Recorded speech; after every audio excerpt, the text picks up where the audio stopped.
one. माननीय वित्त मंत्री श्रीमती निर्मला सीतारमन जी.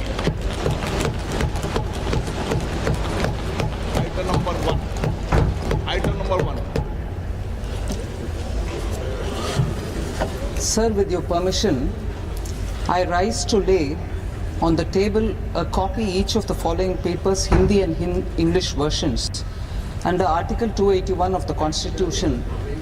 Report for 2026 to 2031, Volume 1, Main Report of the 16th Finance Commission.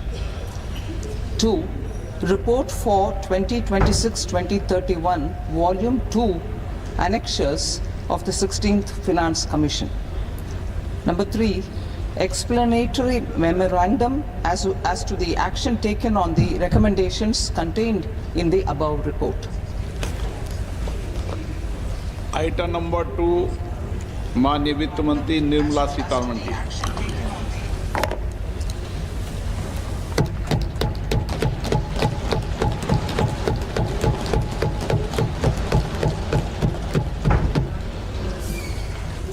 Honorable Speaker, sir, on the sacred occasion of Magh Purnima and the birth anniversary of Guru Ravidas, I present the budget for the year 2026-2027. Since we assumed office 12 years ago, India's economic trajectory has been marked by stability, fiscal discipline, sustained growth, and moderate inflation.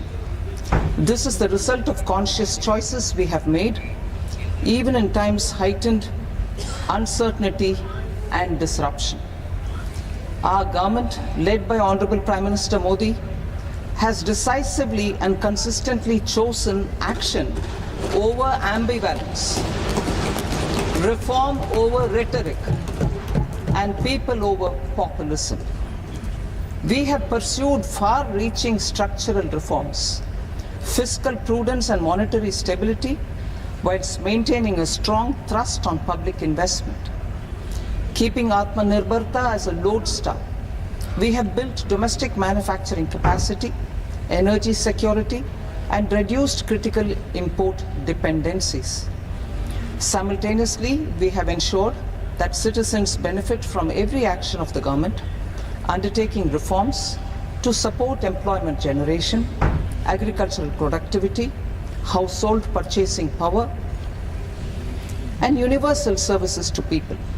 These measures have delivered a high growth rate of around 7% and helped us make substantial strides in poverty reduction and improvement in the lives of our people. Today, we face an external environment in which trade and multilateralism are imperiled and access to resources and supply chains are disrupted. New technologies are transforming production systems while sharply increasing demands on water, energy, and critical minerals. India will continue to take confident steps towards Vikasit Bharat, balancing ambition with inclusion. As a growing economy with expanding trade and capital needs, India must also remain deeply integrated with global markets, exporting more and attracting stable long-term investment. As I begin Part A, I want to express my gratitude to the people for standing firmly with us as we forge our way together towards becoming one of the largest economies of the world.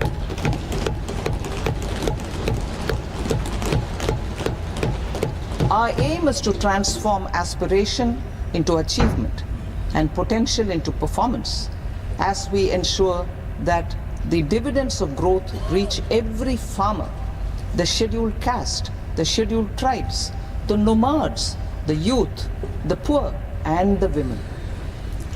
In Vikasit Bharat Young Leaders Dialogue 2026, several innovative ideas were shared with our Prime Minister, which have inspired many of the proposals, making this a unique Yuva Shakti driven budget.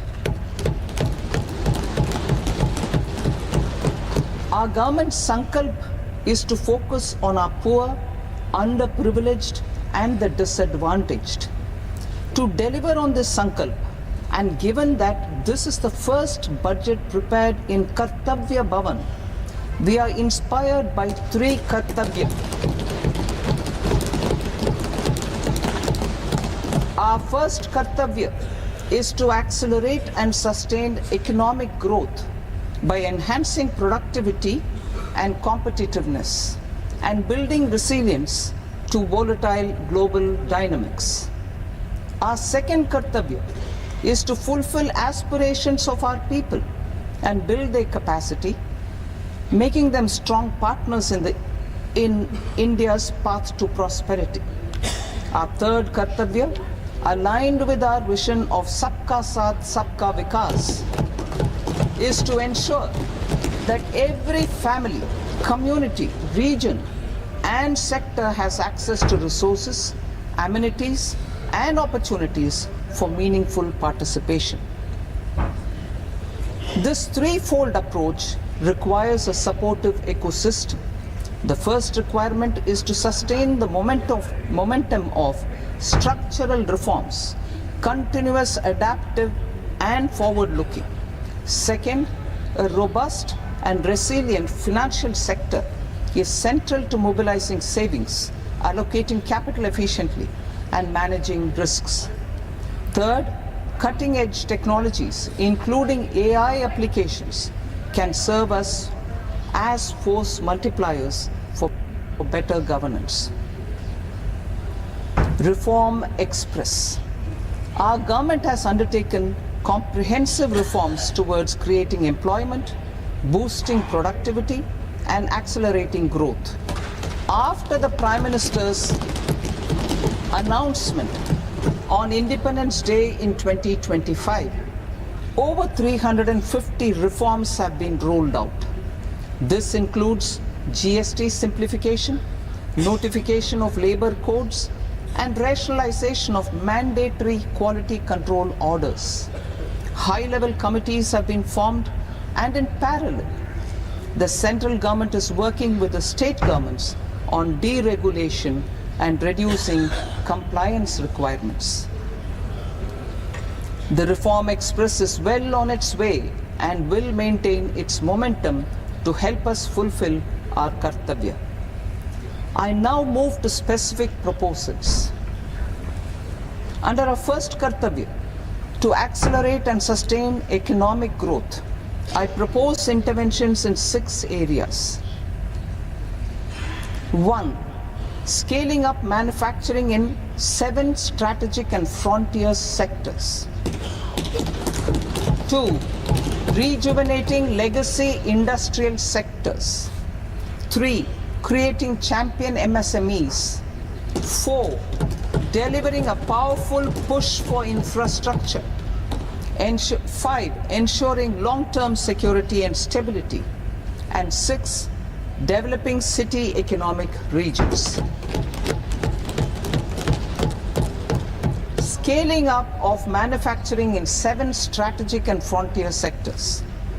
Biopharma Shakti, meaning biopharma strategy for health advancement through knowledge, technology and innovation.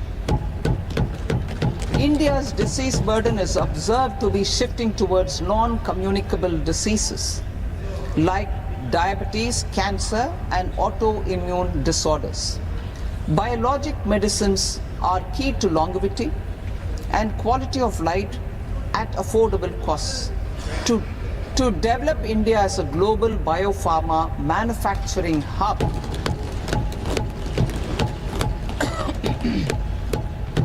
I propose the Biopharma Shakti with an outlay of 10,000 crores over the next 5 years. This will build the ecosystem for domestic production of biologics and biosimilars. The strategy will include a biopharma focused network with 3 new national institutes of pharmaceutical education and research, popularly known as NIPERS, and upgrading 7 existing ones. It will also create a network of 1,000 accredited India clinical trials sites. We propose to strengthen the Central Drug Standard Control Organization to meet global standards and approve timeframes through and approval timeframes through a dedicated scientific review cadre and specialists. India's Semiconductor Mission 1.0 expanded India's semiconductor sector capabilities. Building on this, we will launch ISM 2.0 to produce equipment and materials, design full-stack Indian IP, and fortify supply chains.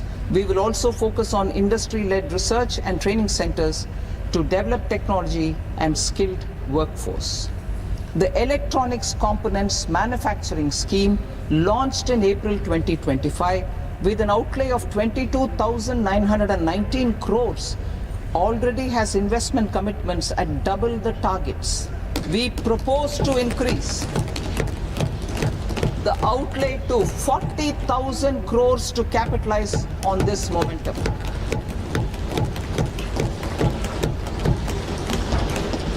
A scheme for rare earth permanent magnets was launched in 2025 November. We now propose to support the mineral-rich states of Odisha, Kerala, Andhra Pradesh and Tamil Nadu to establish dedicated rare earth corridors to promote mining, processing, research and manufacturing. To enhance domestic chemical production and reduction import dependency and reduce import dependency, we will launch a scheme to support states in establishing 3 dedicated chemical parks through challenge route on a cluster-based plug-and-play model. Strong capital goods.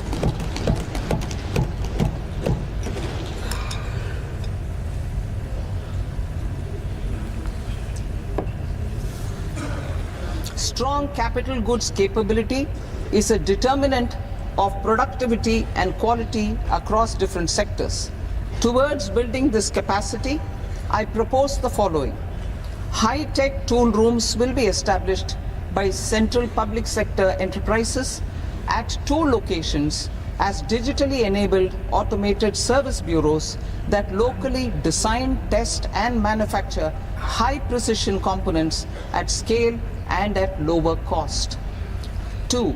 A scheme for enhancement of construction and infrastructure equipments will be introduced to strengthen domestic manufacturing of high value and technologically advanced CIE. This can range from lifts in a multi-storied apartment or firefighting equipment in multiplexes, large or small, and to tunnel boring equipments for building metros and high altitude roads.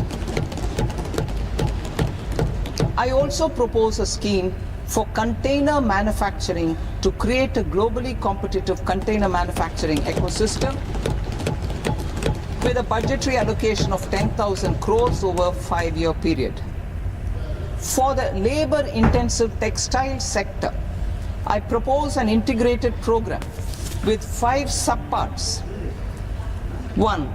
The National Fiber Scheme for self-reliance in natural fibers such as silk, wool and jute, man-made fibers and new age fibers. Textile expansion and employment scheme to modernize traditional clusters with capital support for machinery, technology upgradation and common testing and certification centers. 3. The National Handloom and Handicraft Program to integrate and strengthen existing schemes and ensure targeted support for weavers and artisans. Tex Eco Initiative to promote globally competitive and sustainable textiles and apparels. Samarth 2.0 to modernize the upgrade the textile skilling ecosystem through collaboration with industry and academic institutions. Further, I propose to set up mega textile parks in challenge mode. They can also focus on bringing value addition to technical textiles. I propose to launch the Mahatma Gandhi Gram Swaraj initiative to strengthen khadi, handloom and handicrafts. This will help in global market linkage and branding. It will streamline and support training, skilling, quality of process and production. This will benefit our weavers, village industries, one district, one product ODOP initiative and also our rural youth. India has the potential to emerge as a global hub for high quality, affordable sports goods. I propose a dedicated initiative for sports goods that will promote manufacturing, research and innovation in equipment design as well as material sciences. Rejuvenation of legacy industrial clusters.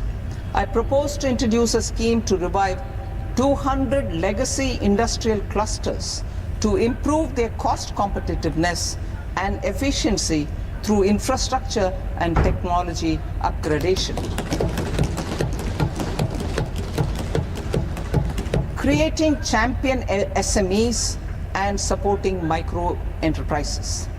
Recognizing MSMEs as a vital engine of growth, I propose a three-pronged approach to help them grow as champions. Equity support. I propose to introduce a dedicated 10,000 crores SME growth fund to create future champions, incentivizing enterprises based on select criteria. I also propose to top up the Self-Reliant India Fund set up in 2021 with 2,000 crores to continue support to micro enterprises and maintain their access to risk capital. Liquidity support. With TREDS, more than 7 lakh crore has been made available to MSMEs.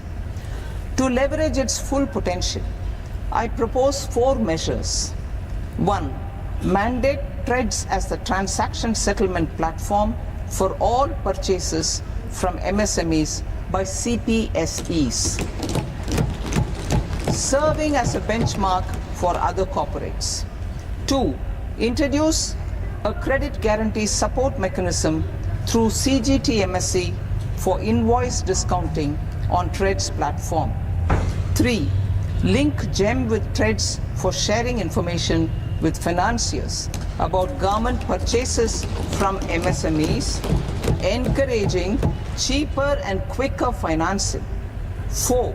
Introduce TREDS receivables as asset-backed securities, helping develop a secondary market, enhancing liquidity and settlement of transactions. Professional support.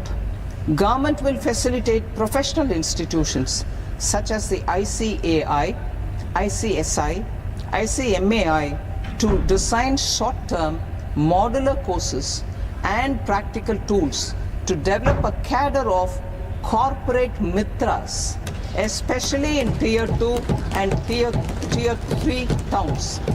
These accredited para-professionals will help MSMEs meet compliance requirements at affordable costs. Infrastructure. During this past decade, our government has undertaken several initiatives for large-scale enhancement of public infrastructure, including through new financing instruments such as Infrastructure Investment Trust (InvITs) and Real Estate Investment Trust (REITs), and institutions like NIIF and NABFID. We shall continue to focus on developing infrastructure in cities with over 5 lakh population, that is Tier 2, Tier 3 cities, which have expanded to become growth centers. Public capital expenditure has increased manifold from 2 lakh crore in 2014-15 to an allocation of 11.2 lakh crore in BE 25-26. In this coming year, that is financial year 2026-27, I propose to increase it to 12.2 lakh crores to continue the momentum. To strengthen the confidence of private developers regarding risks during infrastructure development and construction phase, I propose to set up an infrastructure risk guarantee fund to provide prudentially calibrated partial credit guarantee to lenders. Over the years, RITES have emerged as a successful instrument for asset monetization. I propose to accelerate recycling of significant real estate assets of the CPSEs through the setting up of dedicated RITES. To promote environmentally sustainable movement of cargo, I propose to 1. Establish new dedicated freight corridors connecting Dankuni in the east to Surat in the west. Operationalize 20 new national waterways over the next 5 years. Starting with National Waterways 5 in Orissa to connect mineral-rich areas of Talcher and Angul and industrial centers like Kalinga Nagar to the ports of Paradeep and Dhamra. Training institutes will be set up as regional centers of excellence for development of required manpower for these waterways. This will benefit youth in the entire stretch of the waterways to train and acquire skills. Further, a ship repair ecosystem catering to inland waterways will also be set up at Varanasi and Patna. And C. Launch a coastal cargo promotion scheme for incentivizing a modal shift from rail to road to increase the share of inland waterways and coastal shipping from 6% to 12% by 2047. To enhance last mile and remote connectivity and promote tourism, I propose to give incentives to indigenize manufacturing of seaplanes. A seaplane VGF scheme will be also introduced to provide support for operations. Carbon capture, utilization and storage. Aligning with the roadmap launched in December 2025, the carbon capture, utilization and storage technologies at scale will achieve higher readiness and in end-use application across 5 industrial sectors, including power, steel, cement, refineries, and chemicals. An outlay of 20,000 crore is proposed over the next 5 years for this purpose. City economic regions.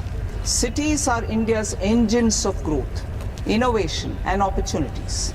We shall now focus on Tier 2, Tier 3 cities, and even temple towns, which need modern infrastructure and basic amenities.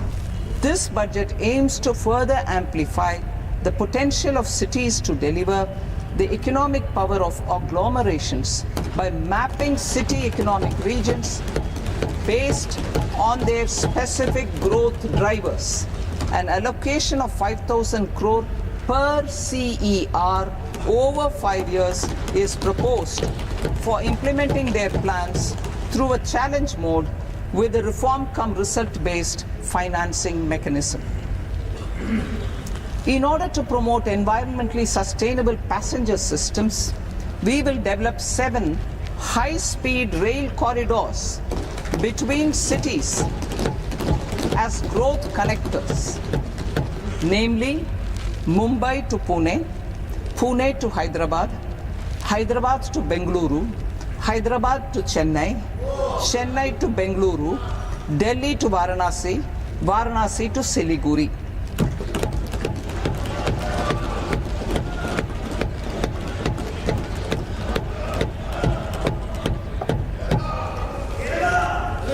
Financial sector.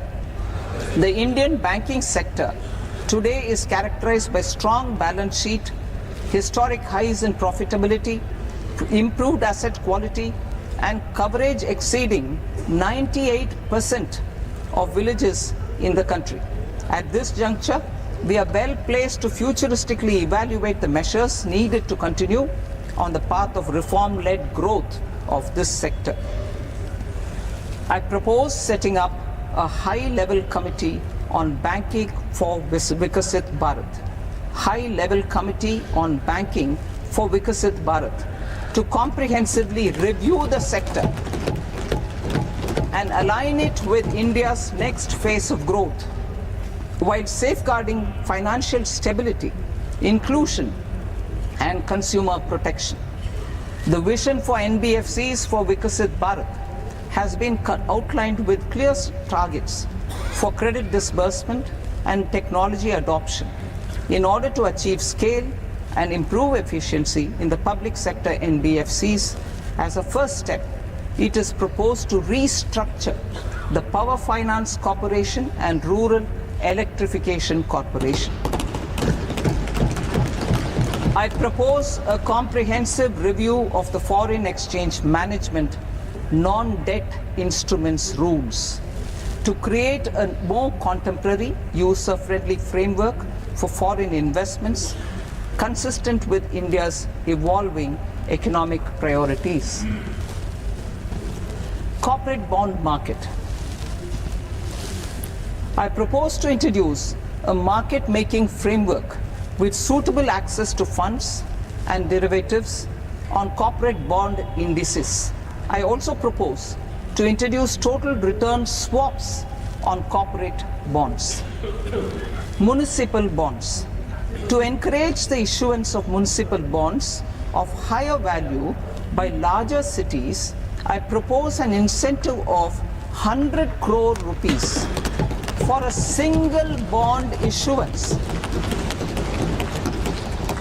100 crore rupees for a single bond issuance of more than 1,000 crore.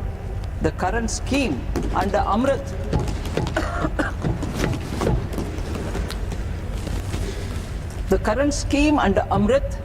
which incentivizes issuances up to 200 crores only, will also continue to support smaller and medium towns.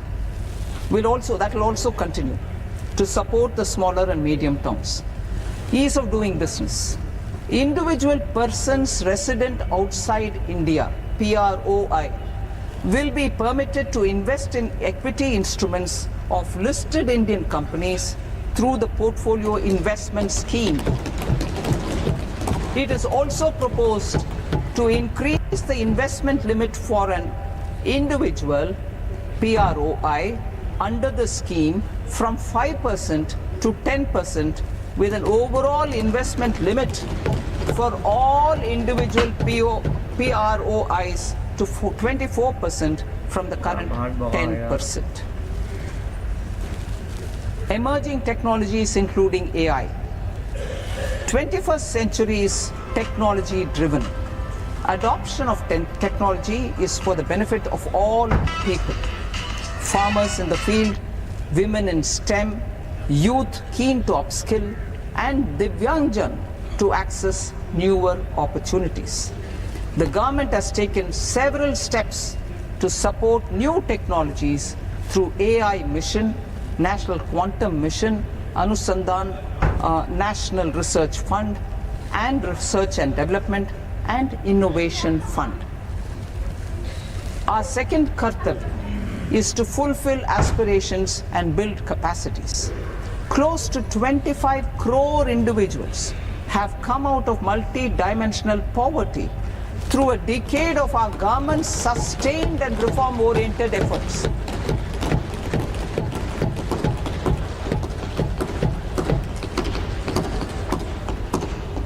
Our government has therefore decided to place a renewed emphasis on the service sector to provide a pathway to fulfilling aspirations of a youthful India with the following measures.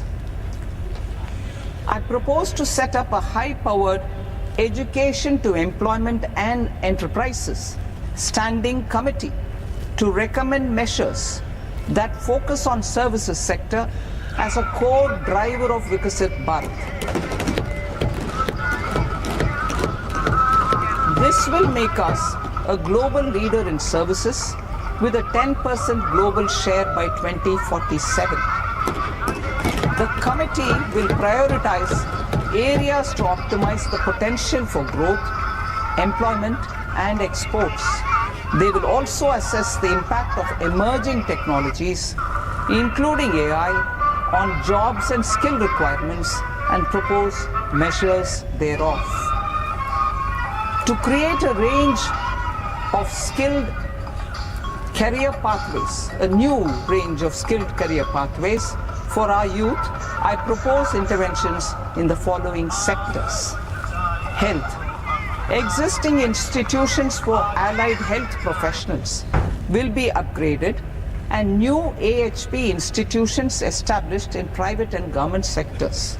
This will cover 10 selected disciplines, including optometry, radiology, anesthesia, OT technology, applied psychology and behavioral health, and add 1 lakh AHPs over the next 5 years. A strong care system covering geriatric and allied care services will be built. A variety of NSQF aligned programs will be developed to train multi-skilled caregivers, combining core care and allied skills such as wellness, yoga, and operation of medical assistive devices. In the coming year, 1.5 lakh caregivers will be trained.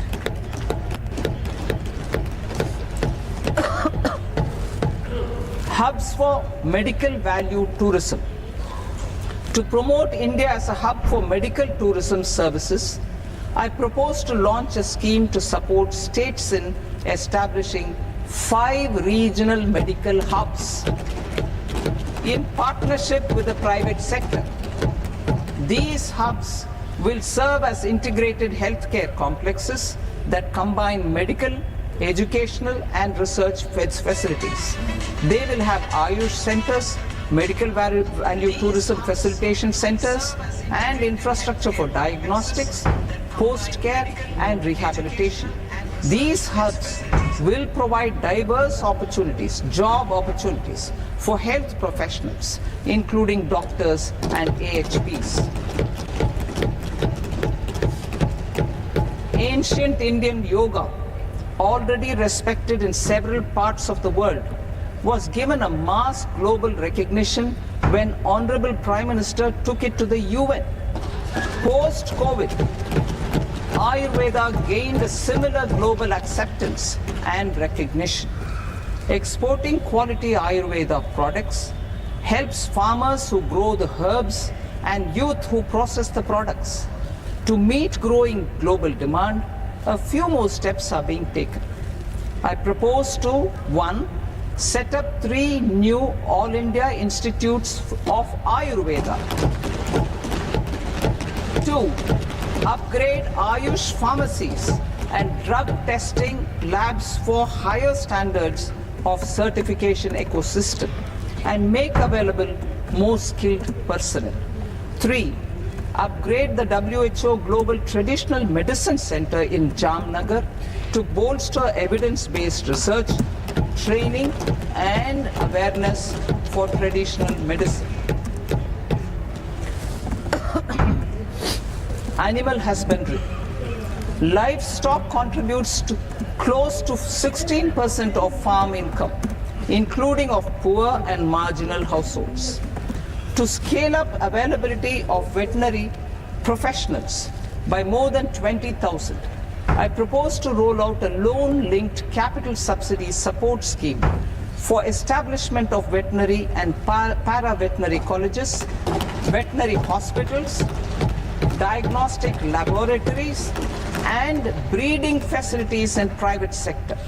Collaboration between Indian and foreign institutions will also be facilitated. Orange economy. India's animation, visual effects, gaming and comics sector, AVGC sector, is a growing industry projected to require 2 million professionals by 2030. I propose to support the Indian Institute of Creative Technologies, Mumbai, in setting up AVGC content creator labs in 15,000 secondary schools all over the country and 500 colleges. The Indian design industry is expanding rapidly, and yet there is a shortage of Indian designers. I propose to establish, through challenge route, a new National Institute of Design to boost design education and development in the eastern region of India. Education. Our government will support states through challenge route in creating 5 university townships in the vicinity of major industrial and logistics corridors. These planned academic zones will host multiple universities, colleges and research institutions, skill centers and residential complexes. In higher education, STEM institutions, prolonged hours of study and laboratory work pose some challenges for girl students. Through VGF, viability gap funding and capital support, one girls' hostel will be established in every district.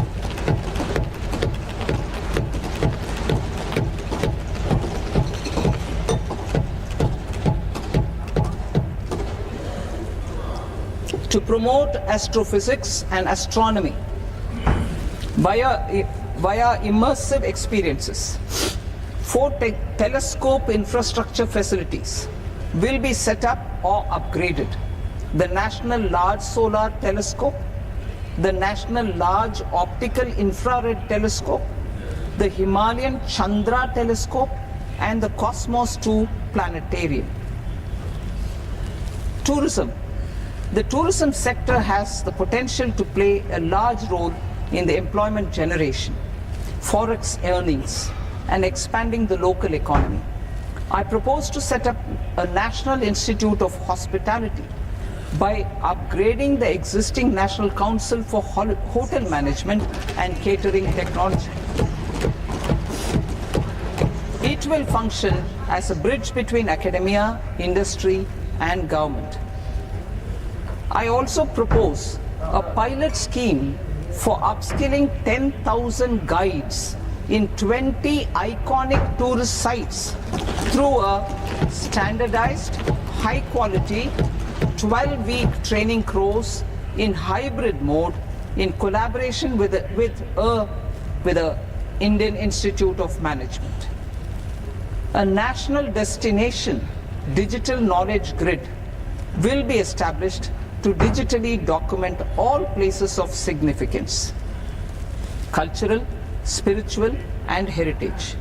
This initiative will create a new ecosystem of jobs for local researchers, historians, content creators, and technology partners. India has the potential and opportunity to offer world-class trekking and hiking experience. We will develop ecologically sustainable mountain trails in Himachal Pradesh, Uttarakhand, and Jammu Kashmir. Also in Araku Valley in the Eastern Ghats and Podigai Malai in the Western Ghats. Turtle trails along key nesting sites in the coastal areas of Odisha Karnataka and Kerala. And 3. Bird watching trails along the Pulikat Lake in Andhra Pradesh, Tamil Nadu. It's on the border. Under the visionary leadership of Honorable Prime Minister, we established the International Big Cat Alliance in 2024. This year, India is hosting the first ever Global Big Cat Summit, where heads of governments and ministers from 95 range countries will deliberate on collective strategies for conservation. Heritage and culture tourism. I propose to develop 15 archaeological sites, including Lothal, Dholavira, Rakhi Gadi, Adichanallur, Saranath, Hastinapur, and Leh Palace into vibrant experiential cultural destinations. Excavated landscapes will be open to the public through curated walkways. Immersive storytelling skills and technologies will be introduced to help conservation labs, interpretation centers, and guides. The sports sector provides multiple means of employment, skilling, and job opportunities. Taking forward the systematic nurturing of sports talent which is set in motion through the Khelo India program earlier, I propose to launch a Khelo India mission to transform the sports sector over the next decade. The mission will facilitate an integrated talent development pathway supported by training centers which are foundational, intermediate, and elite levels. B. Systematic development of coaches and support staff. C. Integration of sports science and technology. D. Competitions and leagues to promote sports culture and provide platforms. And E. Development of sports infrastructure for training and competition. Our third Kartavya aligns with our vision of Sabka Saath, Sabka Vikas towards Vikasit Bharat. This requires targeted efforts for 1. Increasing farmer incomes through productivity enhancement and entrepreneurship, with special attention to small and marginal farmers. B. Empowering Divyang Jan through access to livelihood opportunities, training, and high-quality assistive devices. C. Empowering the vulnerable to access mental health and trauma care. D. Focus on the Purvodaya states and the Northeast region to accelerate development and employment opportunities. Fisheries. We will undertake initiatives for integrated development of 500 reservoirs and Amrit Sarovars. 2. Strengthen the fisheries value chain in coastal areas and enable market linkages involving startups and women-led groups together with fish farmer producer organizations. Animal husbandry. To provide quality employment opportunities in rural and peri-urban areas, we will support the animal husbandry sector in entrepreneurship development through A. A credit-linked subsidy program. B. Scaling up and modernization of livestock enterprises. C. Enhanced creation of livestock, dairy, and poultry. I'll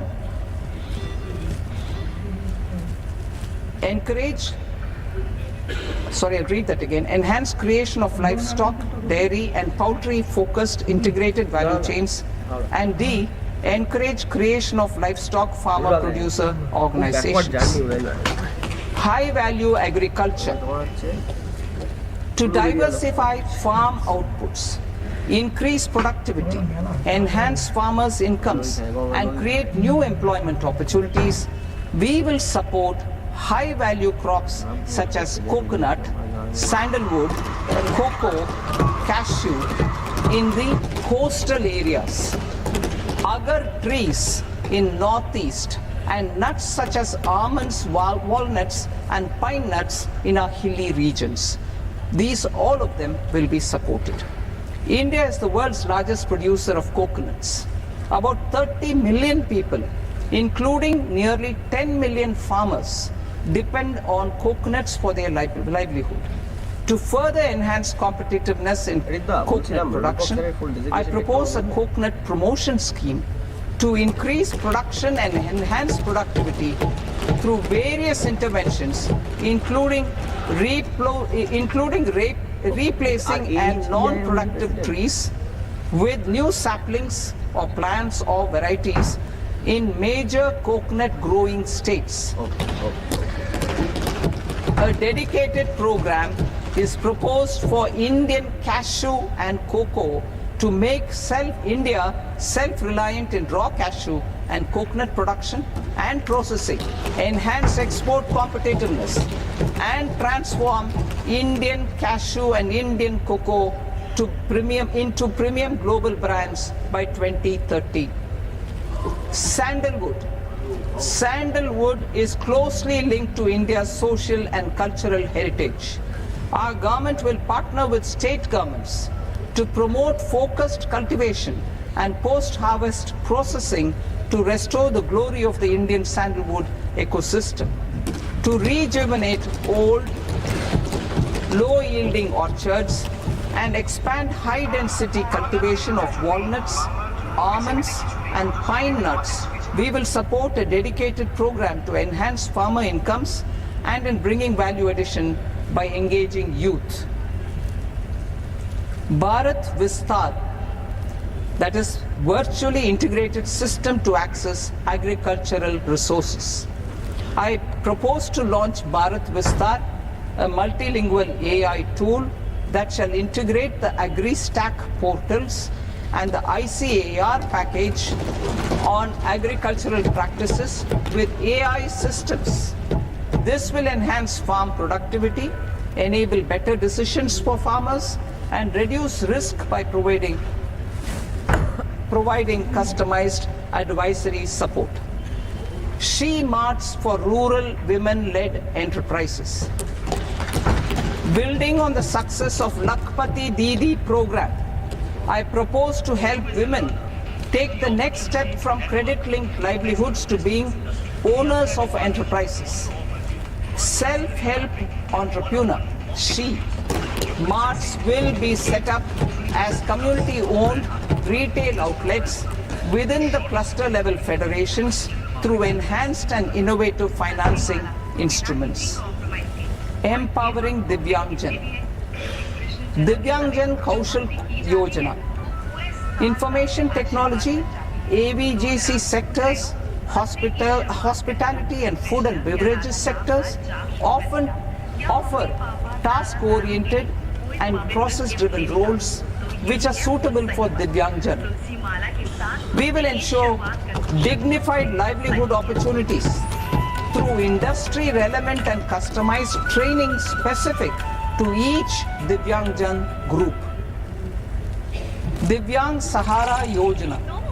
Timely access to high-quality assistive devices for all eligible Divyangjan is a fundamental need.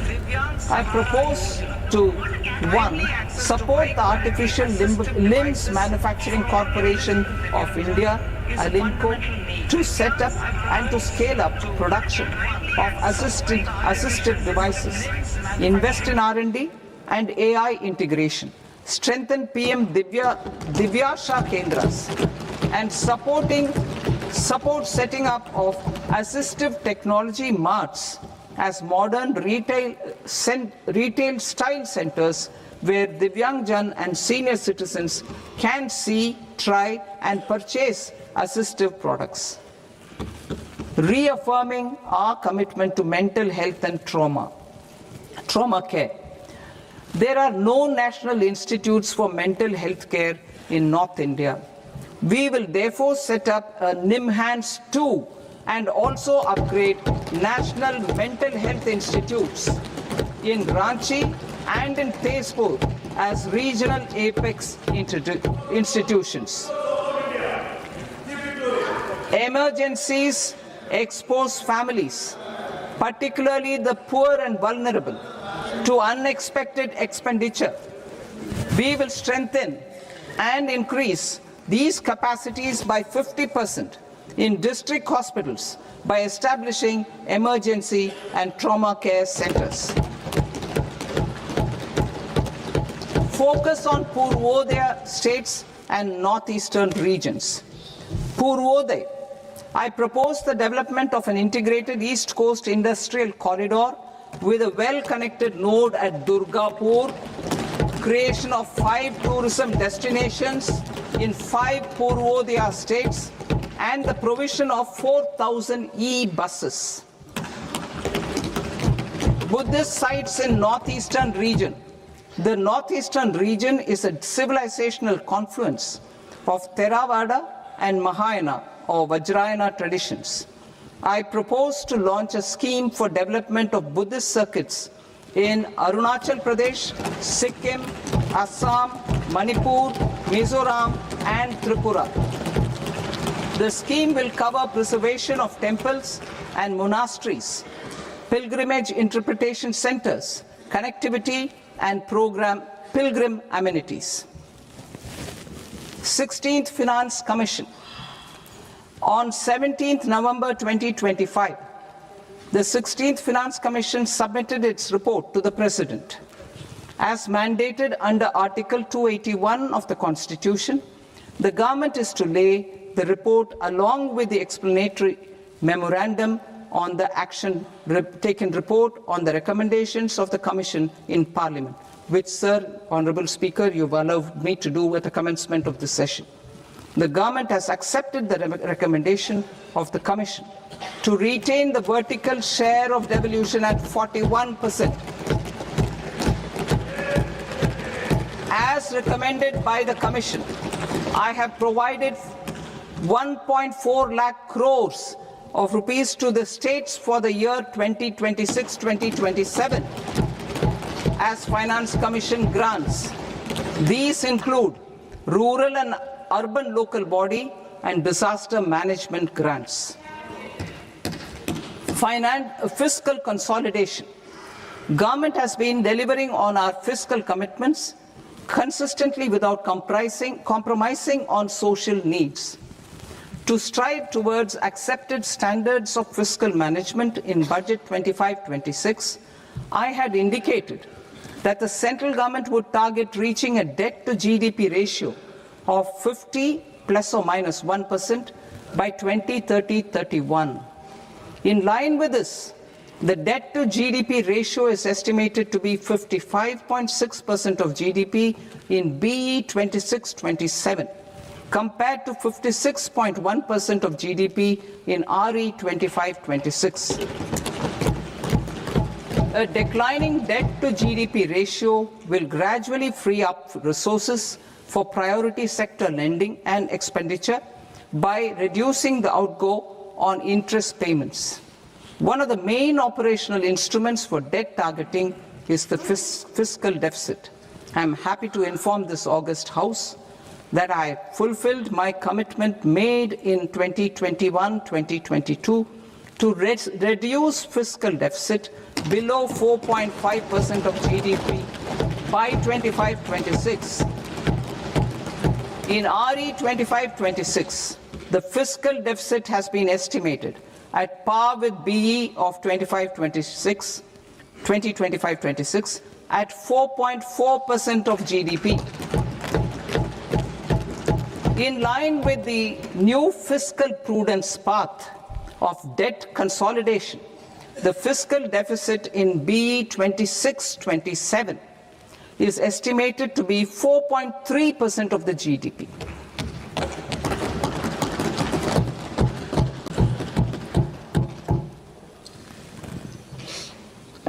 The revised estimates of the non-debt receipts are 34 lakh crore rupees, of which the centre's net tax receipts are 26.7 lakh crore. The revised estimate of the total expenditure is 49.6 lakh crore rupees, of which the capital expenditure is about 11 lakh crores. Budget estimates 2026 to 2027. Coming to 26-27, the non-debt receipts and the total expenditure are estimated as 36.5 lakh crore and 53.5 lakh crore respectively. The centre's net tax receipts are estimated at 28.7 lakh crore rupees. To finance the fiscal deficit, the net market borrowings from dated securities are estimated at 11.7 lakh crore rupees. The balance financing is expected to come from small savings and other sources. The gross market borrowings are estimated at 17.2 lakh crore rupees. I'll now move to Part B. Part B, direct taxes.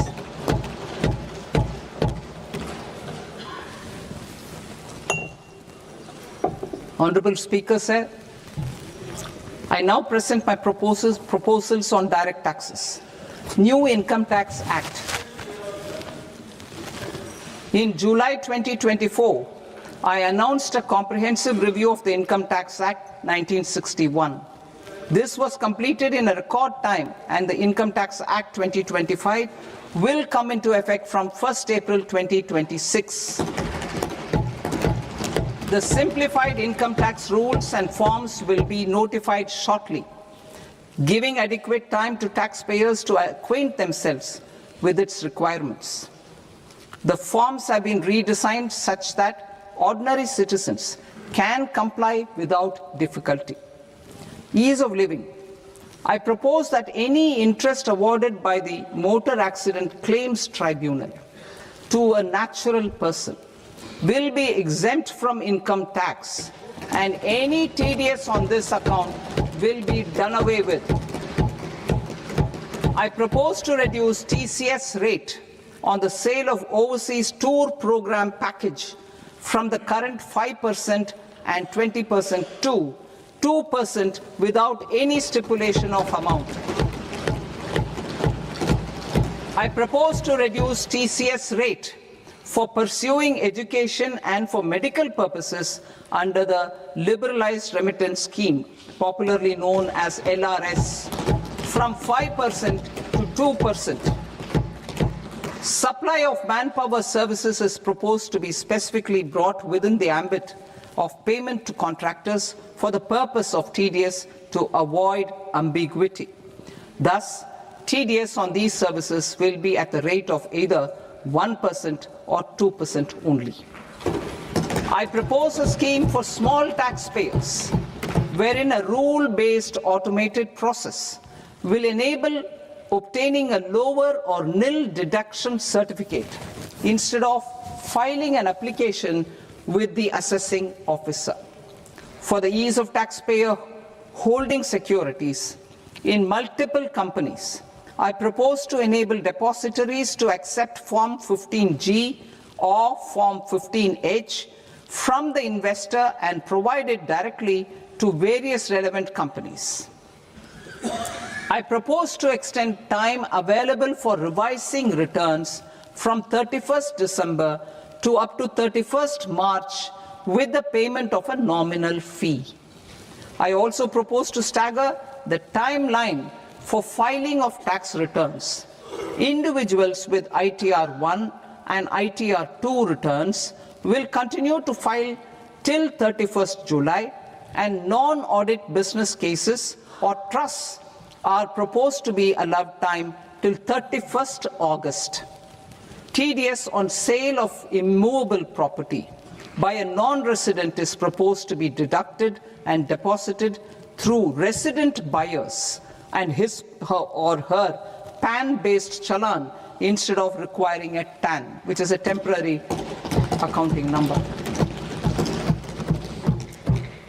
To address practical issues of small taxpayers like students, young professionals, tech employees, relocated NRIs, and such others, I propose to introduce a one-time 6-month foreign asset disclosure scheme for these taxpayers to disclose income or assets below a certain size. This scheme would be applicable for two categories of taxpayers, namely, A, who did not disclose their overseas income or assets, and B, who disclosed their overseas income and or paid due tax but could not declare the asset acquired.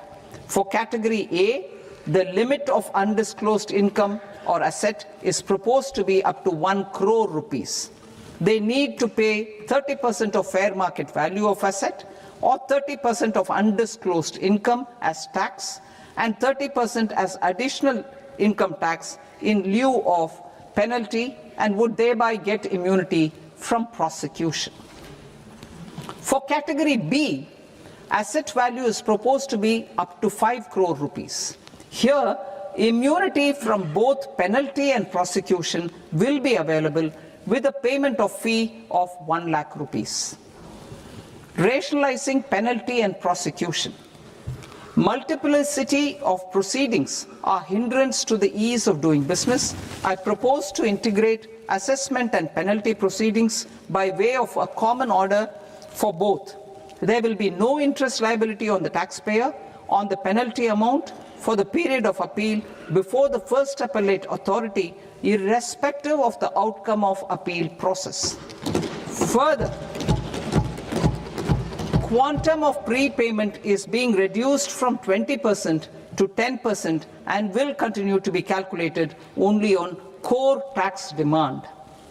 As an additional measure for reducing litigation, I propose to allow taxpayers to update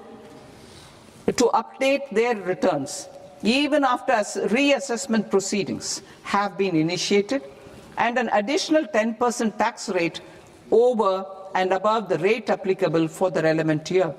The assessing officer will then use only this updated return in his proceedings. There is already a framework for immunity from penalty and prosecution in the cases of underreporting. I propose to apply this framework for immunity to misreporting too. However, in such a case, the taxpayer will need to pay 100% of the tax amount as an additional income tax over and above the tax and interest due. Penalties for certain technical defaults, such as failure to get accounts audited, non-furnishing of transfer pricing audit report, and default in furnishing statement for financial transactions are proposed to be converted into fee.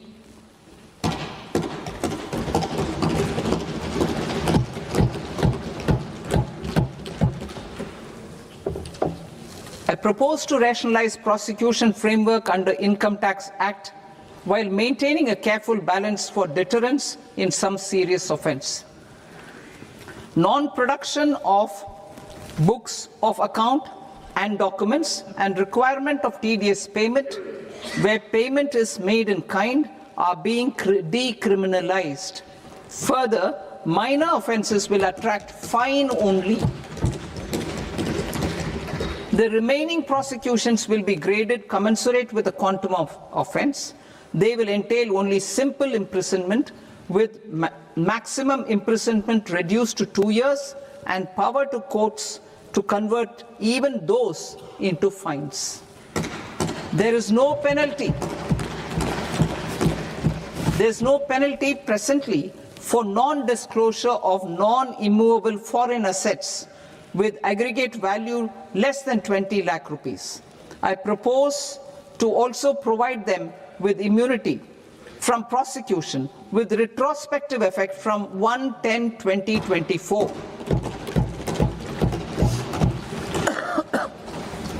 Cooperatives. Deduction is already allowed to a primary cooperative society engaged in supplying milk, oilseeds, fruits or vegetables raised or grown by its members. I propose to extend this deduction to also include supply of cattle feed and cotton seed produced by its members. I propose to allow inter-cooperative society dividend income as deduction under the new tax regime to the extent it is further distributed to its members. I further propose to allow exemption for a period of 3 years to dividend income received by a notified national cooperative federation on their investments made in companies up to 31/1/2026. This exemption would be allowed only for dividends further distributed to its member cooperatives. Supporting IT sector as India's growth engine. India is a global leader in software development services, IT-enabled services, knowledge process outsourcing services, and contract R&D services relating to software development. These businesses and their segments are quite interconnected with each other. All these services are proposed to be clubbed under a single category of information technology services with a common safe harbor margin of 15.5% applicable to all. The threshold for availing safe harbor for IT services is being enhanced substantially from 300 crore rupees to 2,000 crore rupees. Safe harbor for IT services shall be approved by an automated rule-driven process without any need for tax officer to examine and accept the application. Once applied by an IT services company, the same safe harbor can be continued for a period of 5 years at a stretch at its choice. For IT services companies who want to conclude advanced pricing agreement, APA, I propose to fast-track unilateral APA process for IT services and endeavor to conclude it within a period of 2 years. The period of 2 years can be extended by a further period of 6 months on taxpayers' request. I propose to extend the facility of modified returns available to the entity entering APA to its associated entities also. Attracting global business and investment. Recognizing the need to enable critical infrastructure and boost investment in data centers, I propose to provide tax holiday till 2047 to any foreign company that provides cloud services to customers globally by using data center services from India. It will, however, need to provide services to Indian customers through an Indian reseller entity. I also propose to provide a safe harbor of 15% on cost in case the company providing data center services from India is a related entity. To harness the efficiency of just-in-time logistics for electronic manufacturing, I propose to provide safe harbor to non-residents for component warehousing in a bonded warehouse at a profit margin of 2% of the invoice value. The resultant tax of about 0.7% will be much lower than in competing jurisdictions. To provide fillip to toll manufacturing in India, I propose to provide exemption from income tax for 5 years to any non-resident who provides capital goods, equipment, or tooling to any toll manufacturer in a bonded zone. To encourage vast pool of global talent to work in India for a longer period of time, I propose to provide exemption to global, non-India sourced income of a non-resident expert for a stay period of 5 years under notified schemes. I propose to provide exemption from minimum alternate tax, the MAT, to all non-residents who pay tax on presumptive basis. Tax administration. I propose to constitute a joint committee of Ministry of Corporate Affairs and Central Board of Direct Taxes for incorporating the requirements of income computation and disclosure standards, the ICDS, in the Indian Accounting Standards Ind AS itself. Separate accounting requirement based on ICDS will be done away with from the tax year 27-28.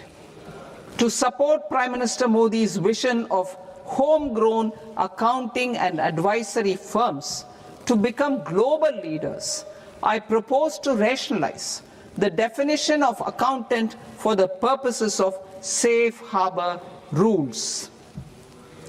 Other tax proposals. Change in taxation of buyback was brought in to address the improper use of buyback route by promoters. In the interest of minority shareholders, I propose to tax buyback for all types of shareholders as capital gains.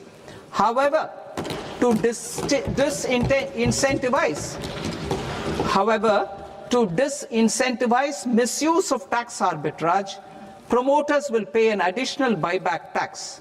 This will make effective tax 22% for corporate promoters. For non-corporate promoters, the effective tax will be 30%. TCS rate for sellers of specific goods, namely alcoholic liquor, scrap, and minerals, will be rationalized to 2%, and that on tendu leaves will be reduced from 5% to 2%. I propose to raise the STT on futures to 0.05% from the present 0.02%.